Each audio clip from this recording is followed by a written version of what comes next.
Funny the news. I said, no. I said, his mom got shot, and my daughter got shot, and my granddaughter got shot as well. That gentleman used to ask my ex for a ride because he was running late to take the bus to go to work. So I just can't believe it. This happened. It's a terrible story, and we're learning more about what led up to a deadly shooting at a North Las Vegas apartment complex Monday night. Now, Channel 13 is the only news station speaking with the family of some of the victims as they seek answers. Our Jae-Won Jung walks us through the criminal history of the gunman. The family of some of the victims in Monday night's shooting here at Craig Ranch Villas want to know how a crime like this could have happened. We found out the gunman had a criminal past and even spent time in prison. I'm not sure what was on his mind that he had to do that. Go upstairs and open the door and start shooting my family. The Munoz family is torn apart after a gunman opened fire at a North Las Vegas apartment complex, shooting 6 people, leaving 5 of them dead. Now a growing memorial stands in front of the doorway where the crime took place. 59-year-old Damiana or Anna Munoz, 40-year-old Amy Munoz, and 21-year-old Christopher Munoz were killed. 13-year-old Olivia remains in the hospital in critical condition. I was really shaken up because I seen my mom on the ground. Isaac Munoz is Anna's son. He did not want to be on camera, but spoke exclusively to Channel 13 about what he saw. It took like 3 minutes to call 911, and then 911, the operator told me to start doing CPR on my mom. Isaac tells me the gunman that police identified as 47-year-old Eric Adams was his neighbor who lived downstairs. He says Adams got into a domestic dispute in his apartment. He says it escalated to a shooting on both floors. And I saw my little cousin gasping for air in the corner, and I just couldn't, it was all a blur. We wanted to learn more about the gunman. We found these court documents dating back nearly 25 years reveal Adams had a history of domestic violence and battery. Even as recent as 3 months ago, according to Metro Police, he was arrested for domestic battery. I also reached out to one of Adams' former attorneys, David Sheik. He represented Adams in a 1999 murder case, which Adams was found not guilty. Sheik says his former client was at the wrong place at the wrong time when he was charged, but was surprised to learn about his role in this shooting. That gentleman used to ask my ex for a ride because he was running late to take the bus to go to work. Sal Munoz is Isaac's father and spoke to Channel 13 Tuesday. He tells me none of his family members felt their neighbor was dangerous. And now the Munoz family is left without a mom. My ex-wife was just being a great person. A sister, a brother, a cousin.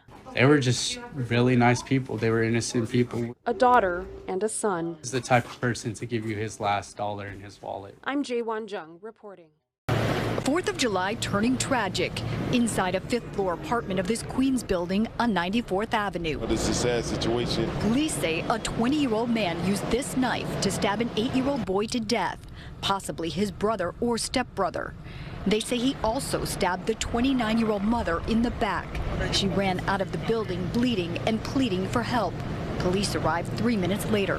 What they were confronted with was our perpetrating holding his father in a headlock with a knife to his throat. Police repeatedly told him to drop the knife. When he didn't, they fired once. The 20-year-old was taken to the hospital where he died. Just a reminder of being a New York City police officer, what they have to walk into and decisions they have to make quickly. And by making those decisions, they saved 2 lives tonight. One of them, an 8-month-old child who was also home at the time.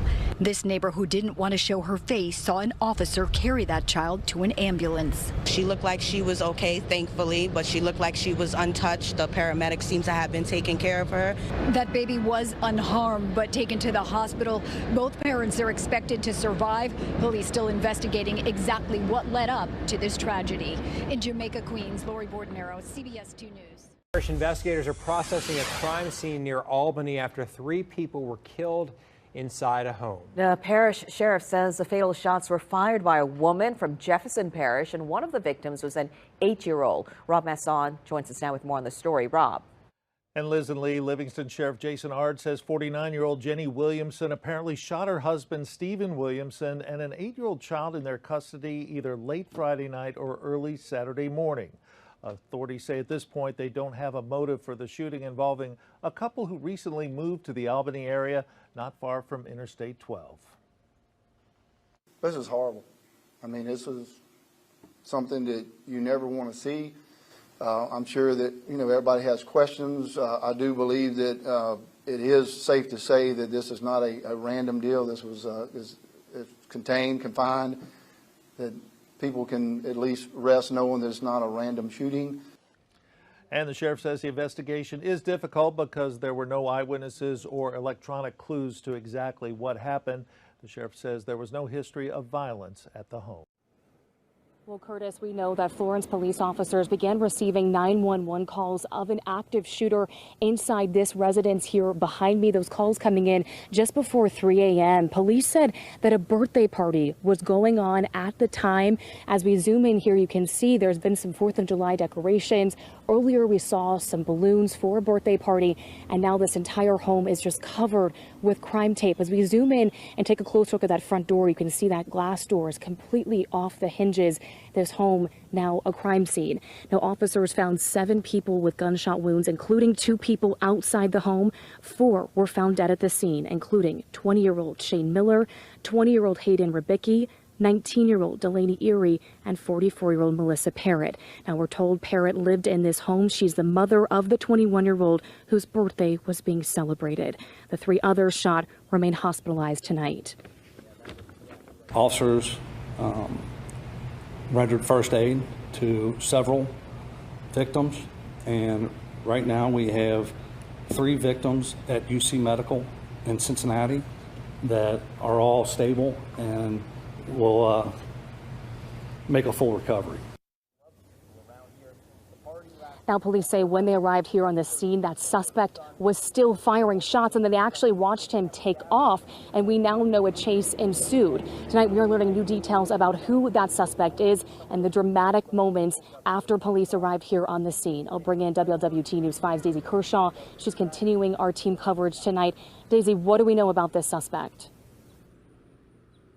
Lindsay, he's identified as 21-year-old Chase Garvey. Police say after killing 4 people and injuring 3 others, Garvey took off, leading them on a chase before ultimately turning the gun on himself. Police saying that Garvey died of a self-inflicted gunshot wound. Now take a look at this video here shared with us by a neighbor.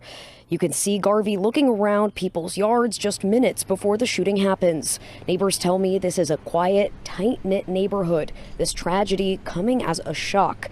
Lots of heartbreak here tonight. I'm told so many in the area were close with one of the victims, Melissa Parrott, who was hosting the party. A father and daughter who live next door tell me they'd been at that party earlier in the night before this all unfolded. We're just lucky we were safe in a sense, but it doesn't make it any better. This is affecting the whole neighborhood, losing our great neighbor, you know. I mean, she was just a beautiful woman, beautiful heart, and I mean that in the most sincere way. I mean, it's not just a cliche thing to say. I mean, she was a beautiful person in and out. Neighbors tell me that this has been just incredibly shocking and heartbreaking, saying that Melissa Parrott was like the heart of this neighborhood. So many have fond memories of times spent at her home, and her loss, as well as the 3 other victims, is just unimaginable for folks here. Reporting live in Florence, Daisy Kershaw, WLWT News 5. Daisy, thank you. And, just in the last few moments, we actually saw 3 more people arrive here at the scene. They were all crying, and at one point they all stopped and had a hug with each other. They're just taking in this scene. I want to point out here, this is actually a canopy here. Earlier is where we saw some of those birthday balloons here, and it also shows you just how close this home is to the other homes. Daisy just touched on, this is a very tight-knit, close-knit neighborhood. A lot of people affected by what happened in the last day or so. So, of course, we are trying to get more information. As you can imagine, this is still very early in the investigation. So right now we are waiting to get more information from the Florence Police Department. Of course, as we do get that information, we will update you when we learn more. Curtis, I'll send it back to you. Start for the 4th of July holiday.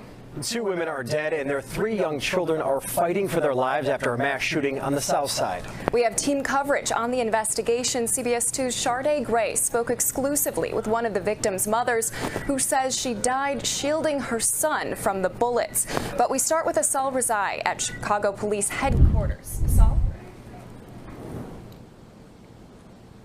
Yeah, police say right now they are looking through surveillance video for any possible people involved in that shooting that's left so many people distraught today. We're told the family was inside of their home when bullets came flying in through the window just after 6 o'clock this morning. Take a look at this video, a chaotic scene near 71st Street and Woodlawn. You can see at one point a police officer holding a small child near a stretcher there. The shooting happened around 6:15 this morning. Multiple bullet holes could be seen in the home's window there. Shell casings littered the street, we're told, from a rifle and a handgun. 3 boys, a 5-year-old, a 7-year-old, and an 8-year-old were all hit by gunfire and taken to the hospital. They remain in critical condition. Their mothers were both killed, 42-year-old Nakisha Strong and 24-year-old Capri Edwards. Emotions running high as neighbors spoke with us after the shooting, followed by victims' advocates.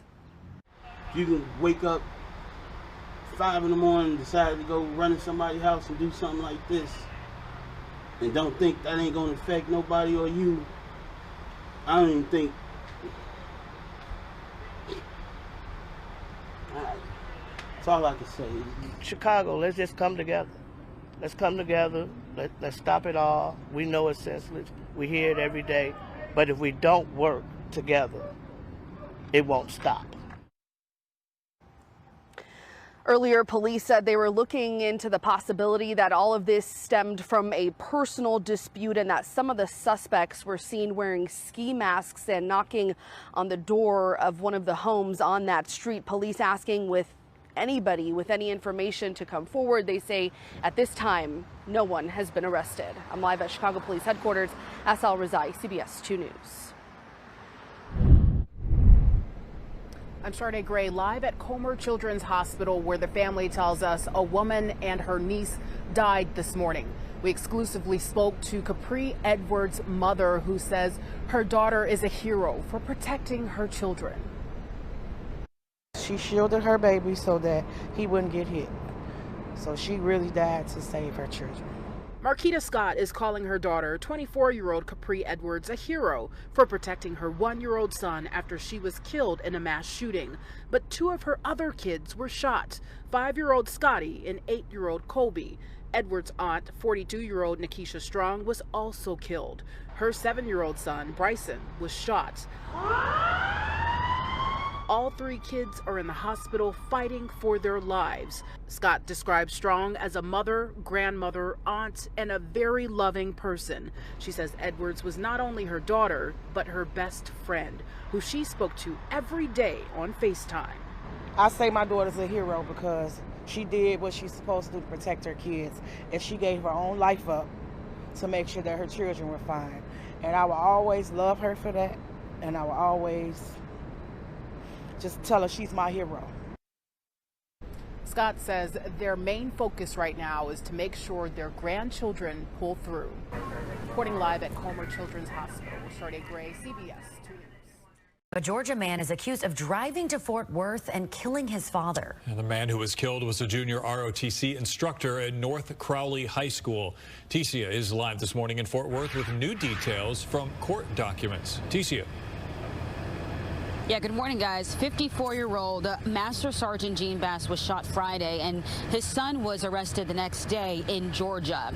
Now, police say 27-year-old Xavier Bass shot his father multiple times and killed him in front of his father's home last Friday on Chesapeake Bay Drive in South Fort Worth.